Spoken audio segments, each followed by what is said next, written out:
Salut tout ça, moi Authentier du cinéma, nous allons parler aujourd'hui de l'épisode 9, ouais, l'avant-dernier épisode de cette fameuse saison 1 de Ash vs Evil Dead. On en arrive à la fin de la saison 1, ça y est, je suis encore en train de terminer The Office saison 3, donc ça devrait bientôt arriver. Épisode qui accélère un peu plus les choses, puisque non seulement on a le meurtre de... Enfin le meurtre, on a le double de Ash qui se fait buter. D'ailleurs j'aime beaucoup sur ce plan, c'est pour ça d'ailleurs que j'ai pris ce plan, comment il y a une différence en termes d'image sur les deux personnages. Je m'explique. C'est une séquence qu'on a vu déjà plusieurs fois dans le cinéma, où tu as un personnage principal et son double. Et les deux doivent trouver un moyen de montrer, ouais voilà c'est moi le vrai. Ce qu'on a déjà vu plein de fois, et on sait très bien que ça va arriver, qu'au bout d'un moment les personnages ne vont jamais se tromper. Les personnages qui sont censés par exemple tuer le double ou pas, vont jamais se tromper, ils vont toujours tuer le double. Y'a pas de souci. Mais, ce que j'aime bien sur ce plan précisément, je sais pas si c'est fait exprès, mais c'est que j'ai l'impression que le plan veut nous montrer qui est le vrai Ash dès le début. Je m'explique. Regardez la lumière. Déjà, c'est une lumière extra-diégétique. Ça veut dire qu'elle sort de nulle part. Voilà. C'est une lumière qui n'est pas possible. Là, il y a un gros phare breton dans la pièce, pour éclairer comme ça. Ensuite, parce que je rappelle que dehors, il fait nuit, hein. Quand même. Ensuite, regardez la gueule des personnages. Le vrai Ash, vous le verrez tout de suite. Il est à droite. À droite de l'écran. Le faux Ash, il est à gauche. Déjà, il y a une différenciation en termes facial. Le faux Ash, il est plus droit, moins... voilà, il est moins à l'aise. Le vrai Ash, il est beaucoup plus à l'aise, il a la tête inclinée, etc. Donc rien que dans la gestuelle, il y a une différence. Mais aussi en termes de lumière. Le vrai Ash est clair. Le faux Ash est beaucoup plus sombre. Quand je vous dis qu'on peut tout analyser sur un plan, même la lumière, ça s'analyse. Je sais pas si c'est fait exprès ou si c'est moi qui extrapole, mais je trouve que c'est très bon pour différencier un personnage.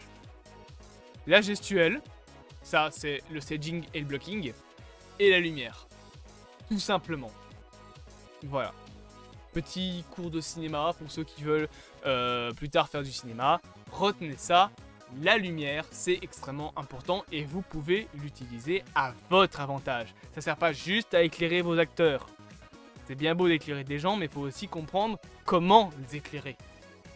Si tu veux faire ça, fais-le bien. Tout simplement. Bref. J'aime bien ce plan. Voilà, j'aimais bien, un petit peu décortiquer comme ça, pardon, j'ai le hockey, des plans. Autre que ça, j'aime beaucoup cet épisode de Ash vs Evil Dead, épisode où un petit peu tout se rassemble. On a les trois personnages, les trois randonneurs là, qui reviennent. D'ailleurs, il y en a deux qui sont butés par la Amanda qui est devenue un zombie. Parce qu'Amanda étant morte l'épisode d'avant, bah là elle se réveille en zombie cette fois-ci. On a bien évidemment Ruby qui débarque. Donc Ruby, je rappelle, c'est ce fameux personnage qui poursuit Ash depuis le début. Et qui essaye de mettre la main sur le Necronomicon. Et justement, en parlant du Necronomicon, j'aimerais parler de la fin. À la toute fin, du coup, Ruby arrive à manipuler Ash qui enlève le visage du Necronomicon. Et en gros, on apprend, attention, bam bam bam, spoiler, que Ruby a écrit le Necronomicon et qu'elle fait partie de la famille Knowby. Donc la cabane appartient à la famille Knowby. Donc K-N-O-W-B-Y. C'est comme ça que ça s'écrit. J'aime bien. Voilà, j'aime bien savoir que c'est elle qui a écrit le Necronomicon. Et en plus, ça raccroche les wagons avec un petit peu toute l'histoire. Ouh, j'ai craché sur mon micro. Avec du coup la famille Knowby, etc. Donc c'est vraiment cool. J'aime beaucoup cet épisode. J'aime bien d'ailleurs la toute fin où on a beaucoup de plans à la Sam Raimi. Non seulement les plans inclinés, les fameux plans rapides en termes de gestuels. Donc les travelling frénétiques pour montrer la vision des créatures. Les plans qui s'inclinent, les grands travelling qui font beaucoup de gestes comme une montagne russe plutôt que de faire des cuts dans le plan. C'est du Sam Raimi tout craché et j'aime beaucoup, ça me fait un peu penser au moment où tu as Doctor Strange qui se fait envahir par les zombies dans Doctor Strange 2, vers la fin du film. Quand il a manipulé le corps du zombie de la Terre 800, machin, je sais plus combien là, le Defender Strange. il a plus ou moins le même genre de plan et j'aime beaucoup. C'est un peu mieux que pour le coup les autres épisodes. En termes de scénario, bon, voilà, ça continue un petit peu l'histoire. Amanda revient en zombie. D'ailleurs, elle n'est pas encore morte. Elle mourra probablement l'épisode d'après. Ruby. Oui, bien sûr. Ruby arrive pour essayer de tuer Ash et d'en finir un petit peu. Donc voilà, j'aime bien cet épisode. J'aimerais parler de la musique un petit peu. C'est vrai que j'en ai pas beaucoup parlé de la musique de toute la série. Je trouve que voilà, c'est plutôt des thèmes qui accompagnent l'image. Je vous ai déjà expliqué, hein, pour moi il y a deux types de... Enfin, je vous ai expliqué, si vous venez d'arriver sur la chaîne YouTube, non. Mais en gros, pour moi, il y a deux types de thèmes au cinéma. Il y a ceux qui habillent une image. Donc c'est des thèmes qui vont suivre l'image et c'est à peu près tout. Et il y a des thèmes qui vont raconter une histoire, en plus d'accompagner bien évidemment l'image. Pour un exemple, le thème de Vendredi 13, je trouve qu'il habille bien l'image, mais donc le d'ailleurs il dit Jason en réalité. Mais je trouve que voilà, ça accompagne bien l'image, mais c'est un peu vide. Par contre, par exemple, le thème de Jurassic Park, tu sens l'aventure, tu sens beaucoup de choses quand tu écoutes le thème de Jurassic Park. T'as même pas besoin d'avoir des images pour savoir ce qui est en train de se passer. Journey to the Island, la musique où ils arrivent, quand t'as le gros drop qui débarque, donc le point, tu sais que c'est le moment où ils arrivent sur l'île. Et le début, c'est le moment où ils discutent. La musique raconte une histoire. D'abord ils discutent, puis ils arrivent sur l'image avec le grand thème qui débarque, et puis après c'est quelque chose de plus calme avec le touloulou qui revient, donc on a les petites voitures. J'aime beaucoup quand des thèmes racontent une histoire. Je trouve que Ash vs Evil Dead est un thème qui accompagne l'image. J'aime par contre bien le générique, qui lui pour le coup raconte un peu plus de choses. On ressent, je trouve, l'extensivité un petit peu de tout l'univers, et en même temps le côté un petit peu horreur avec le petit